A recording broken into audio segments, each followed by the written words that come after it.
Le Bureau opérationnel de suivi du plan Sénégal émergent BOSS PSE a organisé les 21 et 22 mars 2023 la traditionnelle revue annuelle de la mise en œuvre des projets et réformes phares du plan Sénégal émergent à fin 2022.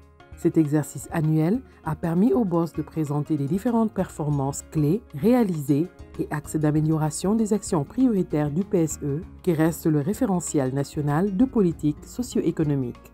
Je vous remercie déjà au tout début de pouvoir être présent aujourd'hui, d'avoir libéré vos agendas que je sais chargés pour participer en fait à cet événement qui est aujourd'hui un événement qui est devenu un rituel parce qu'il se tient chaque année depuis 2015 et nous permet de nous retrouver, de faire un bilan d'étape et de pouvoir réfléchir ensemble finalement sur les réalisations mais également les perspectives dans cette année particulière qui marque les 10 ans de la conception du plan Sénégal émergent.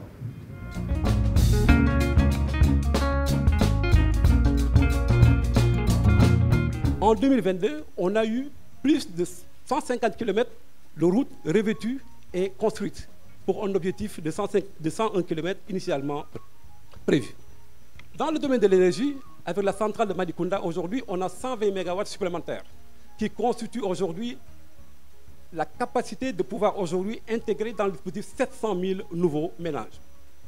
Dans le domaine de l'agriculture, la production rizicole a connu par rapport à 2021 une hausse de l'ordre de 5%. Dans le domaine sanitaire, nous avons eu 4 nouveaux. Le Sénégal a pu inaugurer 4 nouveaux hôpitaux mis en service qui constituent une capacité de lits de plus de 150 lits donc pour cette année-là.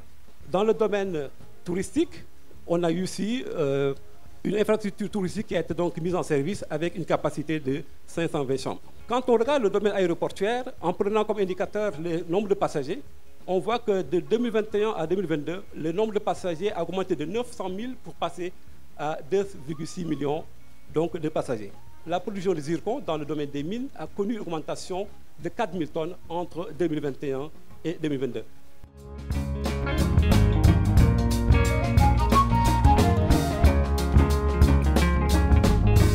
Le PSE est une réussite. Le PSE est une réussite parce que beaucoup de Sénégalais aujourd'hui ont plus accès à l'énergie.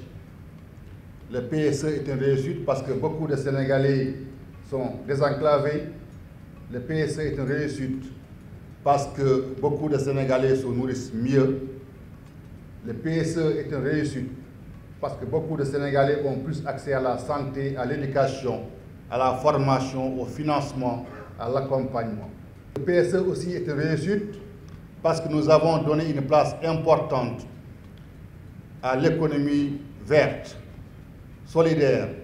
Le PSE est une réussite parce que nous avons aussi donné une place importante aux questions de genre. Le PSE aussi est une réussite parce que nous avons voulu, à travers cet exercice, montrer de la transparence dans la mise en œuvre des politiques publiques. Nous avons présenté ce qui marche et beaucoup de choses marchent. Et c'est ça qui fait la réussite du PSE pendant ces 10 ans. À titre d'exemple, l'industrie extractive affiche une bonne mine. Outre la création d'une direction dédiée à l'exploitation minière artisanale et à petite échelle EMAP et la structuration réussie du projet Hub minier régional, plus de 15 tonnes d'or, 2,4 millions de tonnes de phosphate plus 94 000 tonnes de zircon ont été produites en 2022. C'est l'industrie qui peut nous sortir de nos difficultés. Nous avons bon espoir qu'avec le gas to power que nous aurons bientôt, que des dynamiques de développement de facteurs industriels seront présents parce que c'est l'une des solutions fondamentales pour régler le problème de l'emploi des jeunes. Je pense que le BOSS est bien habilité à tourner ces difficultés en opportunités, que dans la deuxième génération, ces leçons apprises vont servir à accélérer la cadence. L'implication du secteur privé national dans la mise en œuvre des projets de l'État a également permis d'engendrer plus d'impact dans le suivi des réformes. Le plan Sénégal émergent a mis en place des réformes visant à accompagner et à appuyer les entreprises. Et, comme vous le savez toujours, le Sénégal est un pays où la majorité de ces entreprises sont des PME. Donc il est important que nous nous appuyions sur ces PME-là pour développer notre économie. Plusieurs représentants de la société civile, du secteur public, du privé et des partenaires techniques et financiers de l'État ont salué cet exercice de transparence, gage d'une bonne gouvernance. Comme cela a été dit, le succès des projets phares du plan Sénégal émergent a été possible grâce à des réformes phares.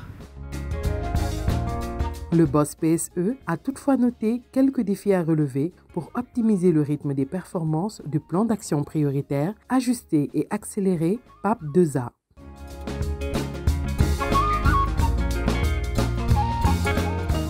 Après le PAP 2A 2018-2023, la dynamique engagée dans la réalisation des projets et réformes sera poursuivie dans le cadre du plan national de développement ou plan d'action prioritaire PAP 3 qui s'étend de 2024 à 2028, cadre dans lequel le BOSS sera amené à jouer un rôle majeur à l'initiative du MEPC. Plan Sénégal émergent, liggéey ngir ëllëg.